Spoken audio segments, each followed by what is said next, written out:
구약성경 창세기 32장 1절에서 12절까지 말씀을 함께 보십니다.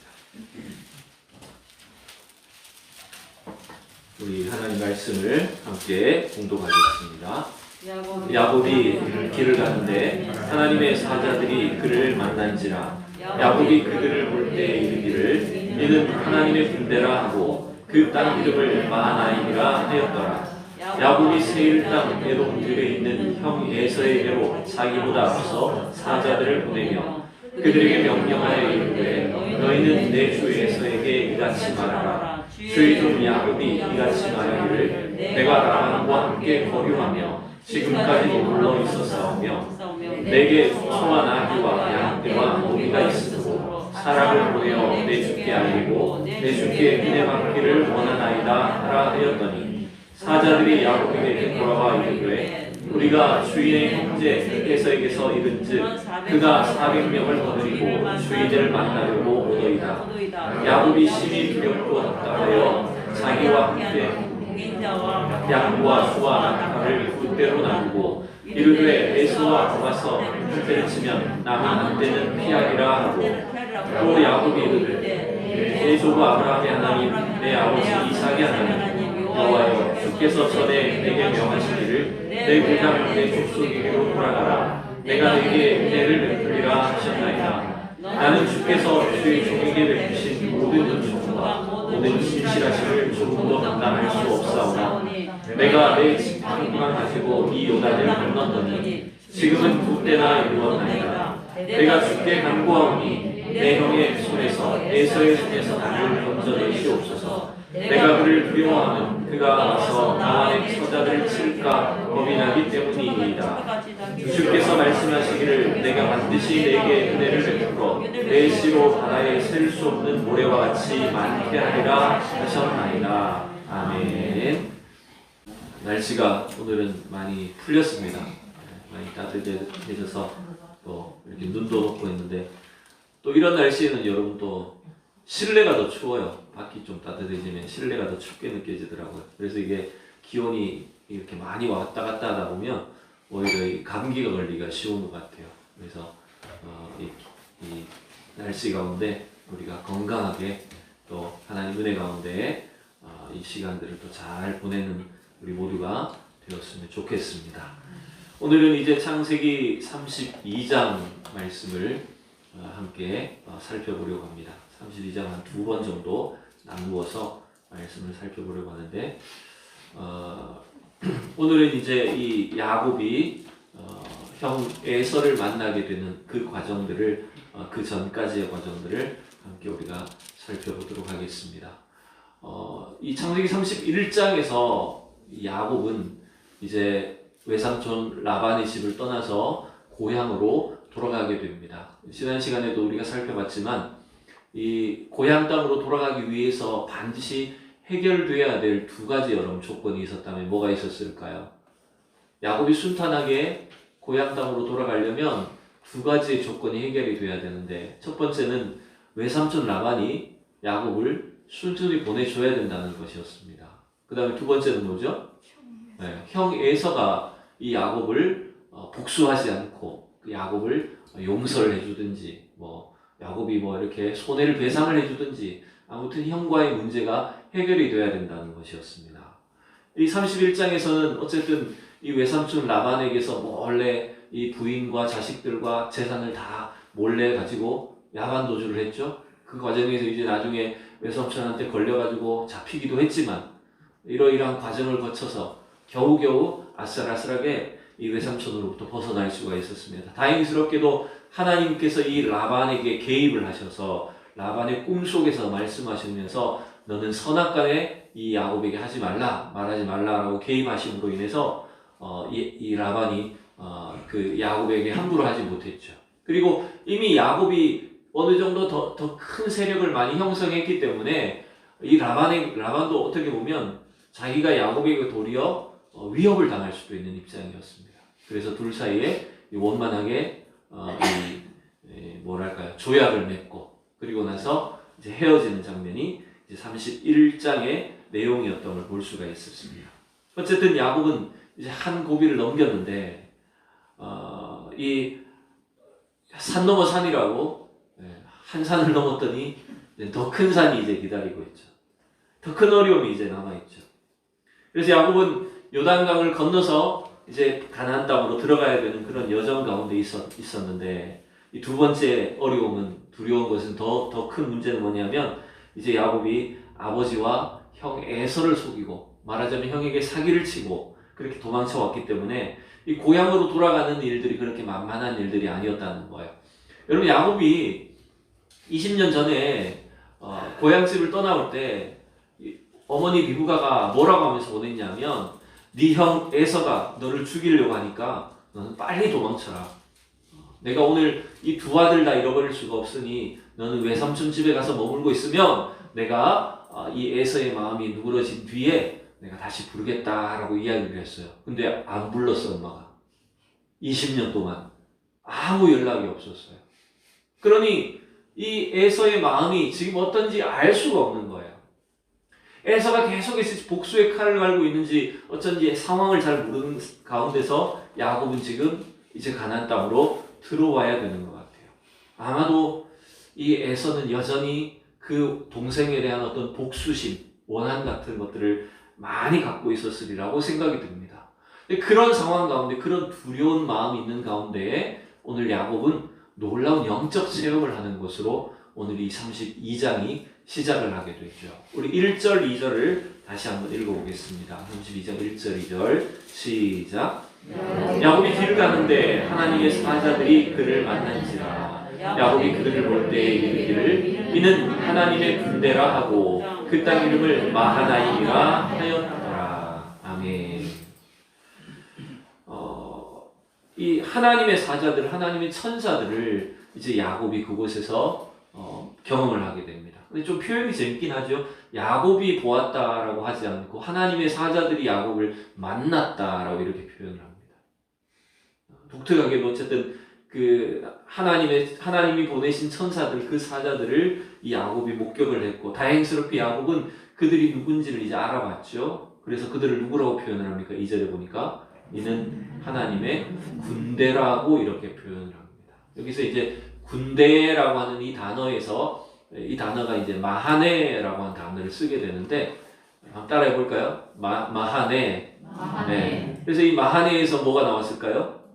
그렇죠. 마하나임이 나온 거죠. 그러니까 하나님의 그 진영, 하나님의 이 부대다라고 하는 뜻으로. 근데 이게 하나가 아니라 마하네 속에는 이제 두 부대가 들어가 있는 거예요. 하나님의 사자들이라고 했잖아요. 그래서 여기는 두 천사라기보다는 한 두 개의 부대를 이 야곱이 목격을 하게 되었고, 그래서 그 두 개의 진영, 두 개의 부대다라고 하는 의미에서 마하나임이라고 이렇게 이름을 붙이게 되었습니다. 근데 여러분 이게 야곱이 지금 집으로 돌아오는 과정 가운데 하나님의 사자들을, 하나님의 천사들을 봤다라고 하는 것은 뭔가 절묘하게 연상이 되는 사건이지 않습니까? 언제일까요? 야곱이 형 에서를 피해서 외삼촌 밧다나람 외삼촌 집으로 도망을 칠 때 그 베델에서 여러분 아무것도 없는 캄캄한 밤에 그 베델에서 환상 가운데 야곱이 뭘 봤어요? 네, 하늘로 이어진 사닥다리를 보고 거기에 여호와의 사자들이 오르락내리락 하는 걸 목격했어요. 그때 바로 이 마하네였어요. 그때도 하나님의 사자들이었어요. 우리 한번 그 구절 한번 다시 볼까요? 28장 10절에 12절 같이 읽어봅시다.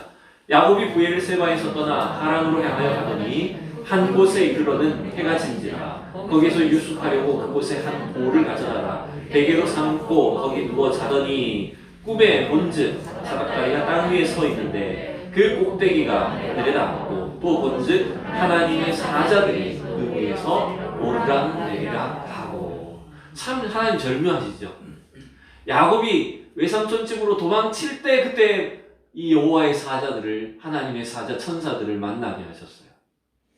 근데 단순히 그 사자들을 보는, 천사를 보는 신기한 체험만 한 것이 아니라 여러분 그 여호와의 사자들을 통해서 하나님 뭐라고 말씀하셨을까요? 하나님이 뭔가 약속을 주셨죠. 그 내용도 마저 읽어봅시다. 13절에서 15절 시작. 또 본즉 여호와께서 그 위에 서서 이르시되 나는 여호와니 너의 조부 아브라함의 하나님이요 이삭의 하나님이라. 내가 누워있는 땅을 내가 너와 내 자손에게 주리니 내 자손이 땅의 티끌같이 되어 내가 서쪽과 동쪽과 북쪽과 남쪽으로 퍼져나갈지며 땅의 모든 족속이 너와 내 자손으로 말미암아 복을 받으리라. 내가 너와 함께 있어 내가 어디로 가든지 너를 지키며 너를 이끌어 이 땅으로 돌아오게 할지라. 내가 네게 허락한 것을 다 이루기까지 너를 떠나지 아니하리라 하신지라. 아멘. 즉 하나님은 이 하나님의 천사 사자들을 통해서 여호와 하나님의 그 말씀을, 하나님의 약속을 야곱에게 들려주셨어요. 그래서 그 약속대로 하나님은 20년 동안 야곱을 지켜주시고 그 야곱과 함께 해주시고 야곱의 생애를 철저히 인도해 주시겠다라고 하는 그 약속을 주신 거예요.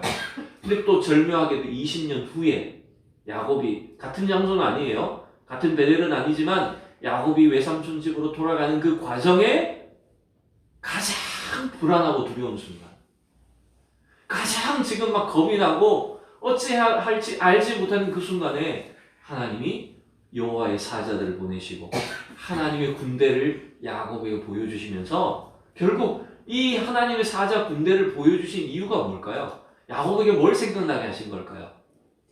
아, 하나님이 20년 전에 그때도 말씀하셨지.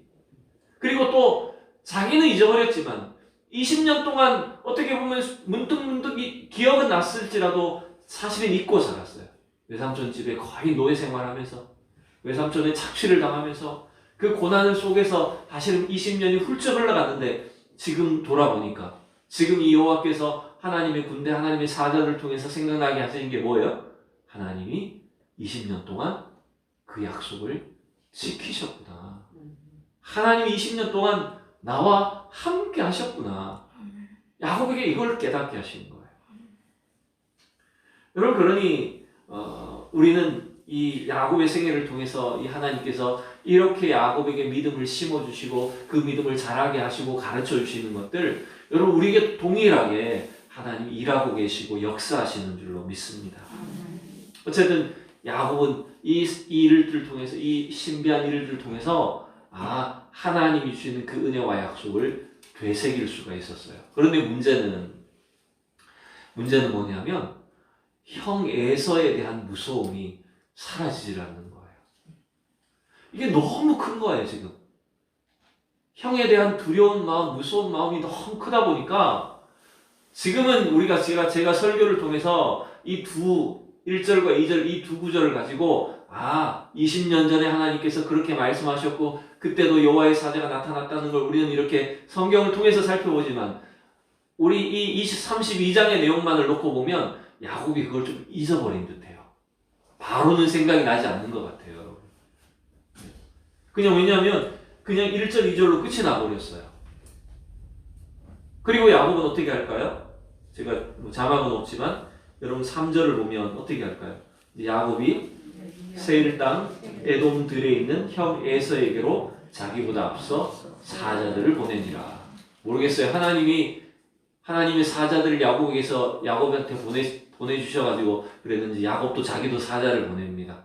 자기 어떤 소식을 전할 일꾼들을 보냅니다. 근데 이 야곱의 사자들이 에서한테 찾아갔어요. 그래서 에서를 만나게 되는데 뭐라고 보고를 하게 되죠? 우선 그 전에 야곱이 형 에서를 만나면 뭐라고 말을 하라고 전하죠? 이 사자들한테 4절을 보면 이렇게 되어 있죠. 그들에게 명령하여 이르기를 너희는 내 주 에서에게 이같이 말하라. 주의 종 야곱이 이같이 말하기를 내가 라반과 함께 거류하며 지금까지 머물러 있었사오며. 여기서 이런 표현을 보시면 좀 재밌는 게 야곱이 자기 형 에서에게 자기 스스로를 뭐라고 표현했어요? 네? 형을 부를 때 뭐라고 불렀어요? 아니, 자기 형한테 종이라고 부른 게 아니잖아요. 자기 형한테 뭐라고 불렀어요? 네, 내 주 에서에게라고 표현했고 자기는 또 주의 종 야곱이라고 표현했어요. 이거는 여기서 주님은요 하나님을 말하는 게 아니에요. 야곱이 너무 두려우니까 이게 사람을 높여서도 여러분 주님, 주인이란 뜻이죠. 나의 주인입니다. 당신은 나의 주인입니다. 이런 말로 형한테 내 주 에서에게 그리고 나는 당신의 종입니다. 그 옛날 형을 속여 먹던 그 기세는 다 사라졌어요. 그죠? 아버지의 예언은 형이 동생을 섬길 거라고 그랬는데 이 순간만 놓고 보면 야곱이 너무 겁에 질려가지고 자기가 철저히 종이 되고 있어요. 형한테. 철저히 자기 자신을 이렇게 낮추어서 형 에서의 마음을 노엽게 하지 않으려고 지금 아주 조심하고 있죠. 그러면서 이 야곱이 이렇게 말합니다. 내가 라반과 함께 거류하며 지금까지 머물러 있었습니다. 내가 그 20년 동안 외삼촌 집에 가서 죽을 고생했습니다. 왜냐하면 자기를 최대한 불쌍하게 보여야죠. 내가 형 속여먹고 도망친 다음에 20년 동안 내가 개고생하고 들어왔습니다. 그리고 또 돌아왔는데 또 뭐라고 말합니까? 5절에 보니까 내게 소와 나귀와 양떼와 노비가 있으므로 사람을 보내어 내 주께 알리고 이것도 에서죠. 내 주께 은혜 받기를 원하나이다. 이거는 지금 내가 이만큼 부자가 되었습니다. 이런 표현이 아니에요. 그런 자만스러운 표현이 아니라 내가 그렇게 고생 끝에 지금 하나님 은혜를 주셔서 이만큼 어떤 제 재산과 재물을 가지게 되었습니다. 나는 더 이상 내가 과거에 그랬던 것처럼 아버지의 유산, 아버지가 주는 그 유산을 내가 장자의 몫으로 가로챘는데 내가 이제는 거기에 대해서 전혀 욕심 없습니다. 이런 말이에요. 무슨 뜻인지 알겠죠? 왜냐하면 최대한 에서한테 잘 보여야 되거든요. 지금 그렇게 이제 사자들한테 시켰어요. 에서를 만나면 그렇게 말을 하라고 시켰는데 이제 돌아온 사자들의 보고는 어떻습니까? 6절을 보니까 몇 명을 거느리고 온다고 해요. 형이. 네, 형이 400명의 사람들을, 이거 말하면 군사들이겠죠. 집에서 이제 길리우는 그런 이제 개인 군사인데 400명의 군사들을 데리고 지금 야곱이 에서가 오고 있다는 거예요. 야곱을 만나기 위해서 오고 있다는 거예요. 네. 여러분, 에서가 400명의 군사들을 데리고 오는 목적이 뭘까요? 네. 자, 여기서 이제 우리는 한번 추정을 해봅시다. 에서가 400명이나 되는 사람들을 데리고 야곱을 만나러 와요. 첫 번째, 복수하기 위해서. 야곱이 이놈 새끼 만나면 내가 죽인다, 뭐.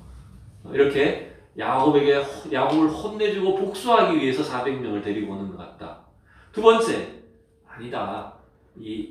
그래도 동생이니까 동생이 무사하게 이제 고향집으로 돌아올 수 있도록 형이 이 야곱을 보호해주고 인도해주기 위해서, 호위해주기 위해서. 그래서 400명을 데리고 오는 것 같다.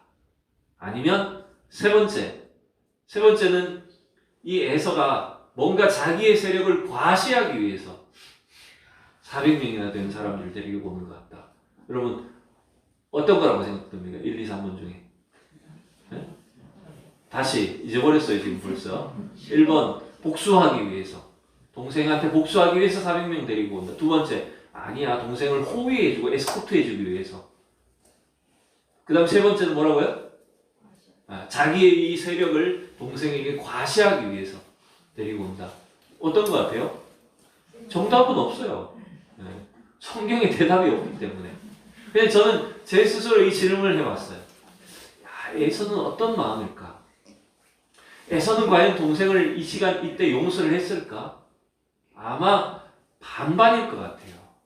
괘씸하고 미운 마음도 여전히 남아있을 것이고, 한편으로는 그 20년 동안 헤어져 있던 동생에 대한 애틋한 마음도 있을 것이고, 그러나 또 한편으로 보면 이 에서도 뭔가 자꾸 보여주기를 좋아하는 사람이었거든요. 과거에 보면. 그죠? 부모님한테 자꾸 자기 자신을 이런 사람이라고 나타내고 보여주는 걸 좋아하는 사람이었기 때문에 아마도 이 에서는 뭔가 동생에게 자기의 지금 세력을, 자기 어떤 능력을 과시하고 싶은 그런 마음들도 충분히 있었을 거예요. 그러다가 여차하면 동생이 마음에 안 들면 어떻게 하겠어요? 네? 네, 죽일 수도 있죠. 어떻게 보면. 그러니까 이 형이 400명을 데리고 온다는 이야기를 들었을 때 야곱은 완전히 절망 상태에 들어간 것처럼 보입니다. 자, 7절을 여러분 같이 보실까요?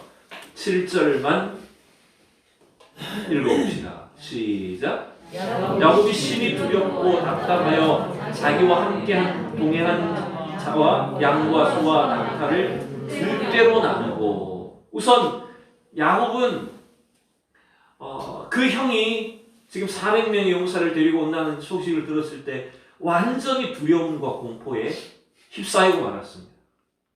외삼촌 라반이 자기를 추격하는 일보다 훨씬 더 무서운 상황이에요. 왜냐하면 외삼촌한테는 그래도 뭔가 큰 소리 칠 게 있잖아요. 그죠? 내가 20년 동안 이렇게 많이 외삼촌을 섬겼고, 내가 온갖 고생을 다 해줘서 외삼촌이 부자 됐는데, 그리고 그 후에 10번이나 나의 이 품삯을 속여놓고 지금 와서 나에게 뭘 달라고 하십니까? 막 하면서 막 외삼촌에게는 막 큰 소리 칠 일이 있었어요. 근데 지금 형 에서한테는요, 야곱이 사실 큰 소리 칠 일이 없어요. 왜냐하면 철저히 에서한테 잘못한 것들이 더 많기 때문에. 자기가 형을 속였고, 어떻게 보면 형이 받아야 될 어떤 그런 장자의 축복과 이런 것들을 다 가로챈 상황이잖아요. 그러니 에서의 용서를 받아야만 고향으로 돌아갈 수 있는 거고, 그렇다고 이게 지금 형하고 싸울 수도 없는 노릇이잖아요. 그래서 여기서 또 야곱은 참 교묘하게 또 머리를 씁니다. 모르겠어요. 하나님이 하나님의 사자들, 하나님의 군대를 두 부대를 보여주셔서 그런지 거기서 또 차관을 했는지도 모르겠어요. 자기도 어떻게 해요? 두 대로 다 나눕니다. 그리고 나서는 별로 덜 중요한 사람들은 앞서서 딱 보내는 거예요. 빼앗겨도 되는 것, 죽어도 되는 것들은 먼저 이렇게 한 무리를 형성해서 앞에다 보내고, 자기하고 중요한 사람들하고 중요한 가축들은 다 뒤에 남겨놓는 거죠. 그래서 앞에서 그 한 부대가, 한 무리가 야곱 에서에게 맞아 죽으면 그 사이에 시간을 벌어서 자기는 도망가겠다는 거예요. 야곱은 사실은 천성적으로 놓고 보면 아주 약삭 빠르게 그지 없는 사람이에요. 근데 여러분, 이걸 우리가 아셔야 돼요. 하나님은 이러한 야곱의 그 습성들을 이용해서 그를 끝까지 포기하지 않으시고 계속해서 그를 훈련시키시고 있다라고 하는 것입니다. 하나님이 야곱을 절대로 포기하지 않으세요.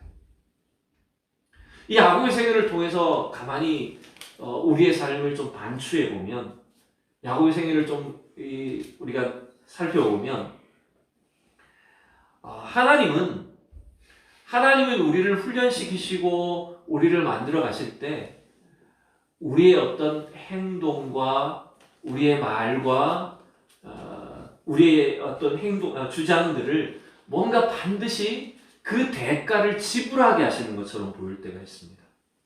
이게 무슨 말이냐면, 야곱의 경우에 말이죠. 야곱은 굉장히 어떤 자기 욕심이 강한 사람이었어요.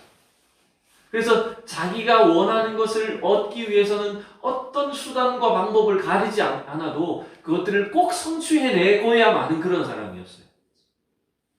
그래서 내가 내 주장이 옳고 그것을 반드시 내가 어떤 식으로든 관철을 시켜서 내가 이익을 보고 내가 원하는 것을 이루는 사람이 야곱이었어요. 근데 하나님이 그 야곱을 훈련시키시는 방법이 뭐냐면, 그 야곱이 행했던 그 행동과 주장들을 자기가 책임지게 만들어 보시는 거죠. 그 대가를 반드시 치르게 만드시는 방식이라는 거예요. 예를 들면 야곱이 막 욕심을 부리고 형과 아버지를 속여서라도 내가 하나님 뭔가 복을 얻어야 되겠다, 그렇게 행동을 했어요. 근데 여러분, 그 행동에 대한 대가가 결국은 뭡니까? 외삼촌 집에 20년 고생한 거예요. 그리고 형 에서의 그 원한과 복수를, 그 위험을 고스란히 자기가 형에게 한 만큼 그대로 갚음을 당하는 것처럼 보이잖아요. 외삼촌한테는 그래도 큰 소리 칠 일이 있었지만, 이제는 형에게 꼼짝도 못하고 완전히 자기 자신을 낮춰서 깨갱하고 들어가야 돼요. 그렇게 하시는 거예요, 하나님. 그래서 저는 이 구절을 이렇게 가만히 묵상하면서 보니까, 야곱의 생애를 가만히 보면 참 우리가 절대로 교만해서는 안 되겠다라고 하는 것들을 생각합니다. 왜냐하면 내가 큰 소리치고 내가 옳다고 주장했던 것들에 대해서 반드시 뭔가 또다시 그 문제에 있어서 내가 걸릴 일들이 생길 수도 있다는 거예요. 우리가 왜 정치인들을 보면 그런 거 많이 느끼잖아요. 정치인들이 보면 자기 어떤 당이나 자기 당파적인 이익을 위해서 막 상대방의 어떤 단점이나 약점들이 드러나면 막 비난하잖아요. 사퇴해라, 사과해라. 그게 인간이냐? 이러면서 막 비방을 해요. 근데 조금 있으면 어떻게 됩니까? 또 반대로 일이 터지죠, 그죠? 자기 쪽에 똑같은 문제가 막 발생해버려요. 그러면 또 똑같은 일을 당할 수밖에 없는 거예요, 인간이. 근데 이제 그걸 또 뻔뻔하게 철판을 깔아요, 그럼 정치인 됩니다. 그런 상황에서. 근데 여러분, 이런 일들은요, 우리에게 모두 다 있는 일들이라는 거예요, 사실은. 내가 막 큰 소리치고, 자랑하고, 주장하고, 내가 옳은 것인 줄 알았던, 그렇게 내 것인 줄 알았던 일들이 사실은 조금 있다 보면 참 부끄러워질 수도 있다는 거예요. 근데 여러분, 야곱에게 하나님 그런 방식으로 야곱을 다듬어 가시고 훈련하시는 것 같아요. 그럼으로 인해서 야곱이 자기 자신을 깨닫게 되고, 이제는 내가 뭔가 옳은 것이라고, 내가 어떻게 쓰든지 나의 목적을 이루기 위해서 막 욕심부리고 자기 욕심대로 할 수 없는 그런 사람으로 만들어가고 계시다라고 하는 거죠.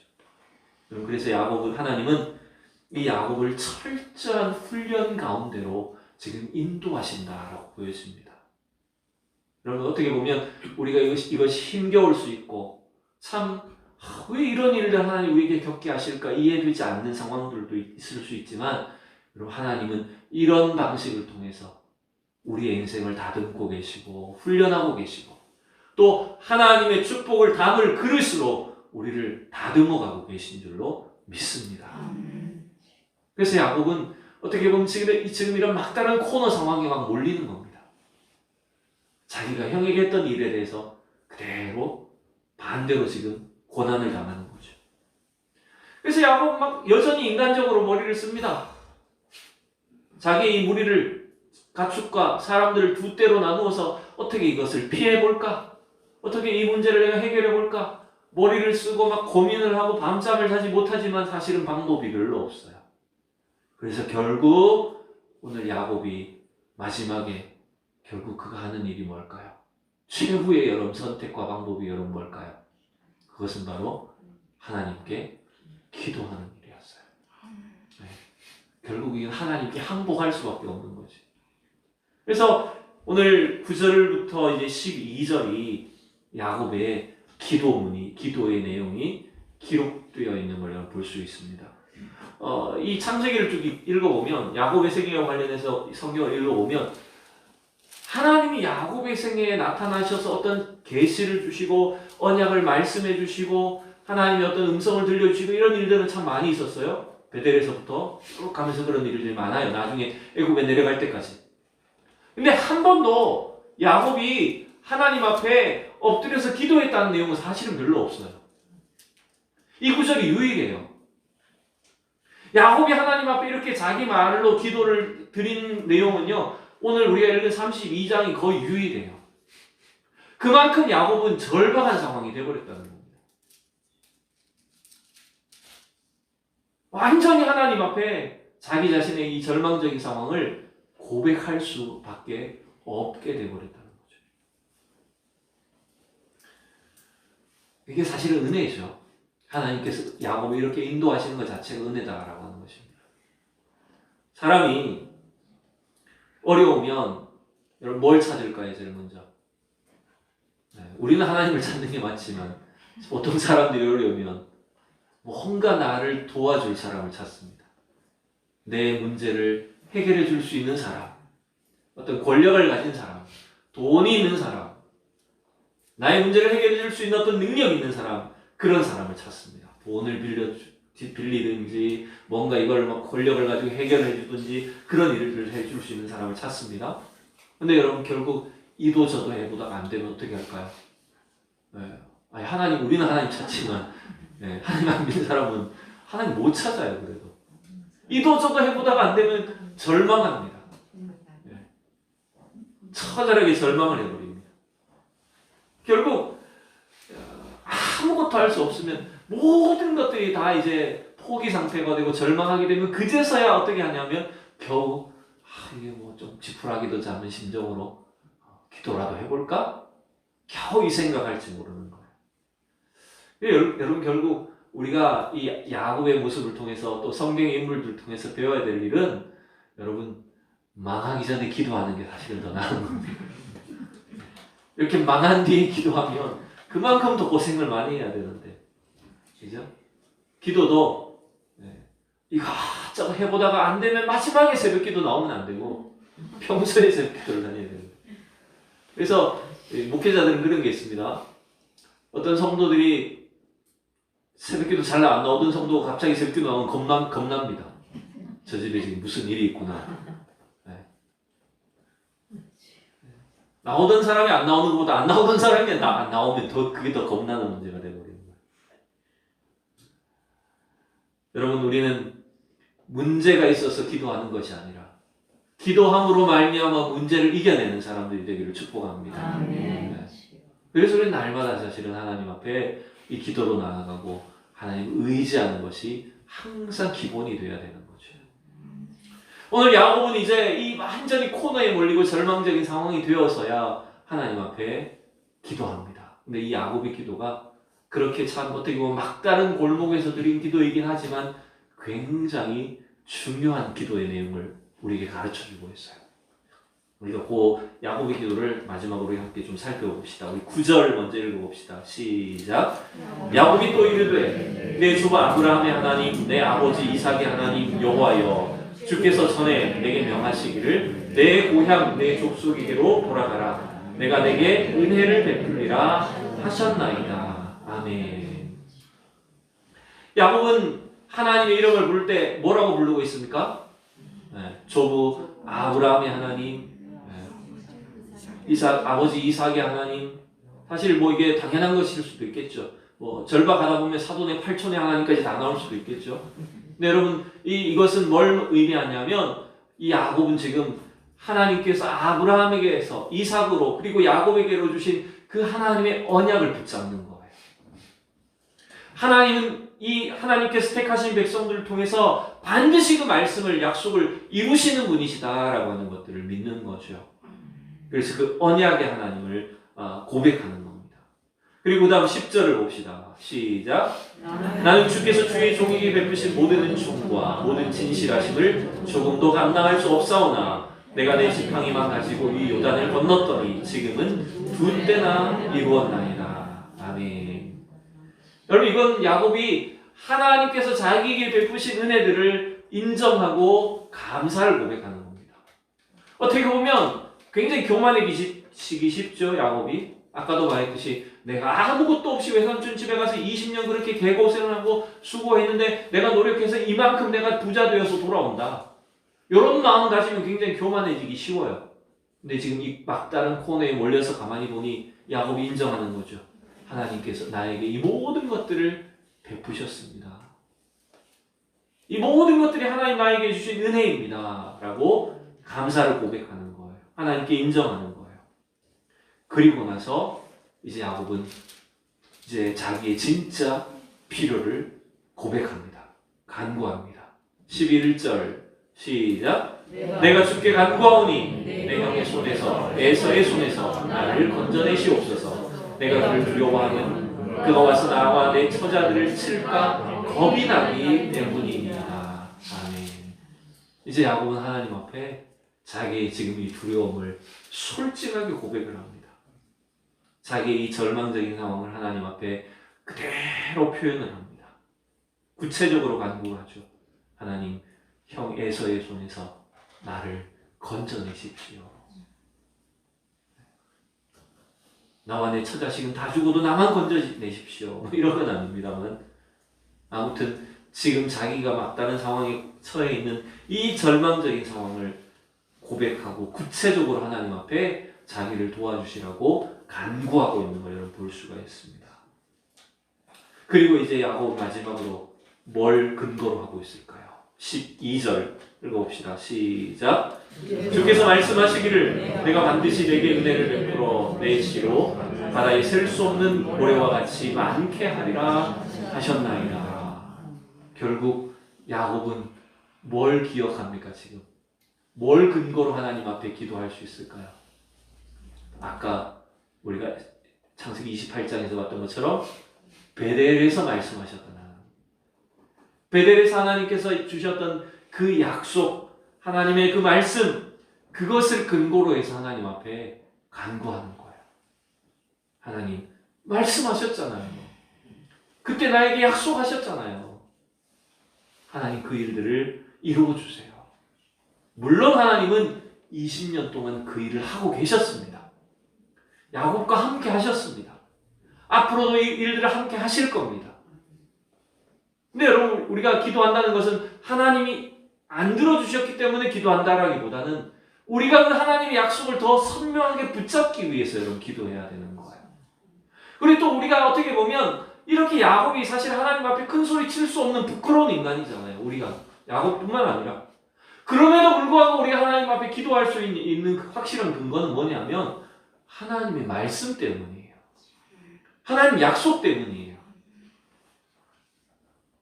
어떻게 보면 좀 뻔뻔스럽지만 하나님 그거 내놓으세요. 하나님 말씀하셨잖아요. 라고 하나님께 사실 좀 압력 넣는 것과 비슷한 상황이 되어버린다라고 하는 거죠. 여러분 놀랍게도요. 하나님은 그 주님의 약속과 하나님의 그 말씀을 반드시 지켜주시는 거예요. 그래서 우리가 할 수 있는 최고의 기도는 뭐냐면 말씀 붙잡고 여러분 기도하시면 됩니다. 네. 기도의 근거가 내가 되면 초라하기 짝이 없어요.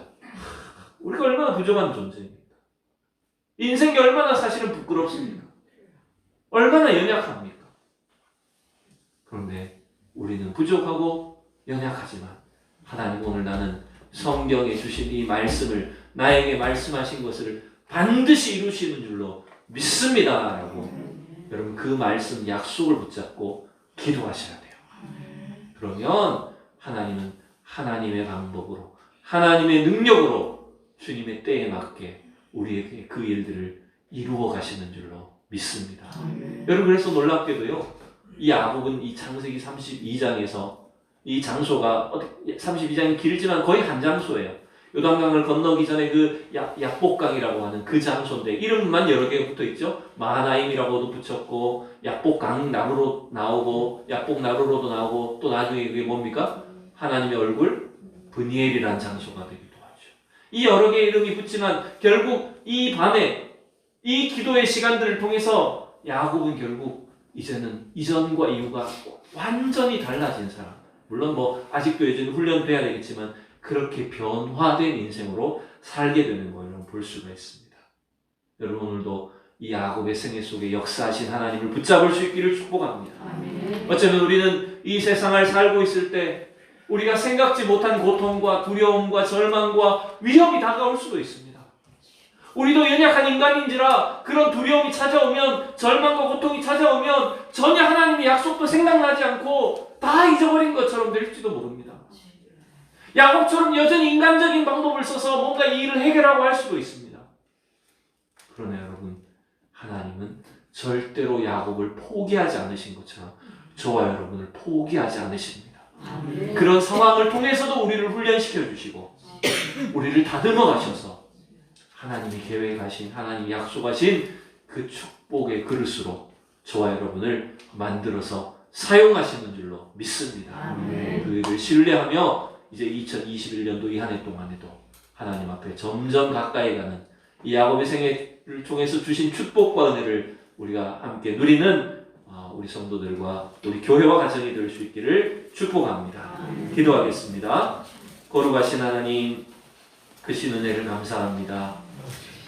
이 야곱이 20년 동안의 그 고난길을 뒤로하고 이제 고향 땅으로 돌아오는 과정 속에 그 처절한 고통과 두려움 속에서 하나님 앞에 기도하고 하나님 앞에 절망 가운데서 주님을 찾고 의지했을 때 하나님 야곱을 다듬으시고 그를 인도하시고 그를 사용하신 것처럼 우리의 생애를 인도하여 주시옵소서.